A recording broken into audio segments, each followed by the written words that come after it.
ओम श्री परमात्मने नमः।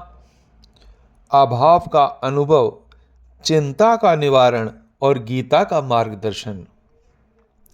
अभाव का दुख मनुष्य को रुपए, पैसे, मकान, गहने, कपड़े और अन्य के अभाव का दुख महसूस होता है। वास्तव में इन वस्तुओं के न होने का दुख नहीं है, बल्कि इनके अभाव के अनुभव का दुख है। जैसे एकादशी पर अन्न नहीं लेने पर कोई दुख नहीं होता, लेकिन जब अन्न उपलब्ध न हो तो उसकी कमी महसूस होती है।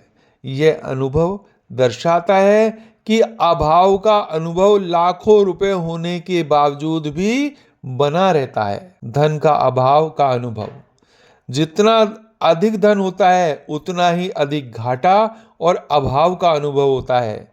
साधारण व्यक्ति को मामूली भूख होती है, लेकिन धनवान व्यक्ति की इच्छाएं और भूख अधिक होती है।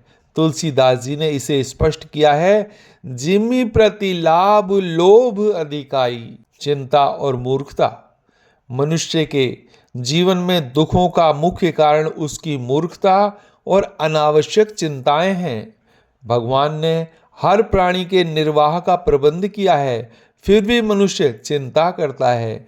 इतिहास में अकाल के समय लोग भविष्य की चिंता में अन्न होने के बावजूद मर गए।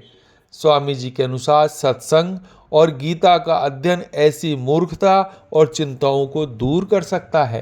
प्रतिकूलता और अनुकूलता, शरीर और संसार प्रति क्षण मरते हैं, लेकिन आत्मा अमर है। प्रतिकूल परिस्थितियां पापों का नाश करती हैं, जबकि अनुकूल परिस्थितियां पुण्य घटा सकती हैं। महापुरुष अनुकूलता और प्रतिकूलता दोनों में सम रहते हैं। रज्जब रोवे कौन को, हंसे सो कौन विचार। परिस्थितियों में जो विचलित नहीं होता वही अमृत प्राप्त करता है। लोमश ऋषि का उदाहरण। लोमश ऋषि, जिनकी आयु ब्रह्मा के जीवन काल के बालों के बराबर है, भी अल्प जीवन मानते हैं। जब ऋषियों ने उनके लिए कुटिया बनाने का प्रस्ताव दिया तो उन्होंने कहा, थोड़े से जीने के लिए कुटिया क्यों बनाएं। उनका दृष्टिकोण सिखाता है कि फालतू के संग्रह और प्रपंच में उलझना व्यर्थ है। स्वामी जी का संदेश, मनुष्य को अनावश्यक चिंताओं और संग्रह की प्रवृत्ति छोड़नी चाहिए। भगवान ने जो दिया है उसी में संतोष करना चाहिए। भक्ति में मन लगाना चाहिए। जीवन के सुख दुख, लाभ हानि और अनुकूल प्रतिकूल परिस्थितियों में सम रहना चाहिए। गीता का अध्ययन और सत्संग न केवल चिंताओं को मिटाते हैं, बल्कि जीवन को सार्थक बनाते हैं। कर्तव्य और भक्ति का महत्व। गीता का मुख्य संदेश है, कर्तव्य का पालन करो और फल की चिंता मत करो। आत्मा अमर है, जबकि शरीर और संसार नाशवान है। भगवान का भजन और सत्संग ही जीवन के वास्तविक उद्देश्य को पूर्ण कर सकते हैं, और गीता का संदेश ही जीवन का सार है।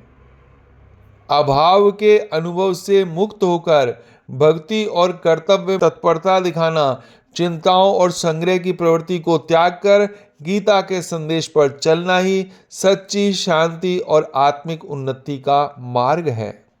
हरे कृष्णा हरे कृष्णा हरे कृष्णा।